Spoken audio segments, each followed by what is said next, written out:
Hello DerpsAndChortles and welcome to Friday. I watched Scott's video today. He was talking about how he wanted to bring themes back and he wanted to use history as a theme. And then I happened to look down and I was like, I'm wearing an America shirt. So we're going to be doing a history of America. Now between the Paleozoic and Mesozoic eras, North America was a part of Pangaea, the big supercontinent. Around 200 million years ago, Pangaea began to split up. North America became a part of Laurasia, which is basically North America plus Eurasia, but then they split up and then it started to kind of form the North American continent that we know today. The first people to live in North America came from Asia around the last ice age. Now the people living in the southern area of North America are responsible for the domestication of vegetables that we use today, like squash and tomatoes and corn. Then of course there were the Mayans. They were kind of the big shining star of North America for a while, but eventually that shifted to the Aztecs until they were conquered by the Spanish explorer Hernan Cortez. All sorts of European settlers began coming over to America and settling in various areas of the continent. Not a great time for the Native Americans, and their life never really improved, as history shows. Fast forwarding to the 18th century is what began the series of independence movements across the continent. Now of course comes the era we're all probably most familiar with, which was the War of Independence, when the 13 colonies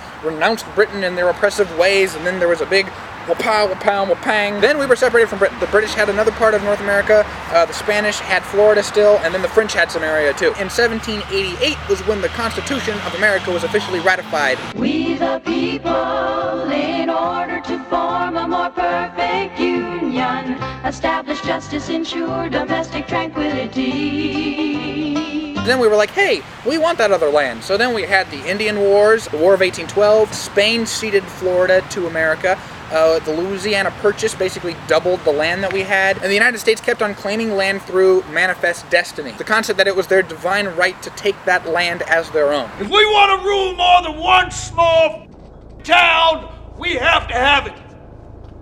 People will come from all over. They do exactly what I tell them if the words are from the book. Fast forwarding again, in 1848, we had the California Gold Rush, which caused a massive migration of Americans over to the West Coast. Then, 1860 started the Civil War. We were like, hey, let's not own people anymore. And so then we fought a lot. After the Union victory in 1865, 3 amendments were created that gave African Americans citizenship, the right to vote, and they were treated like actual people, which is what they were all along. As the 20th century came, we saw an influx of immigrants from Europe. The 20th century also brought with it World War I, which was the war to end all wars, and it did. I wish I could say that. Then the 1930s came, and there was the Great Depression, the Dust Bowl, not America's greatest moments. Stop.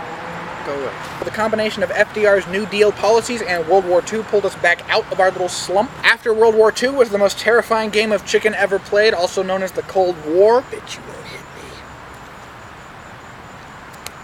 After the Cold War, on a much lighter note, was the Civil Rights Movement, when people were like, hey, let's treat people like people. Also during that time, and before that time actually, from the 1950s to the 1970s, was the U.S. involvement in Vietnam during the Vietnam War. One of the bigger moments of the modern era was September 11th. 2001. It was the greatest amount of American bloodshed on our shores since the Civil War, which led to the infamous War on Terror, as we know, ongoing. So that's basically my history of stuff American related. Scott, I will see you on Monday. Bye. America. Then as the 20th century approached, we saw an influx of butts. Lots of butts in the 20th century.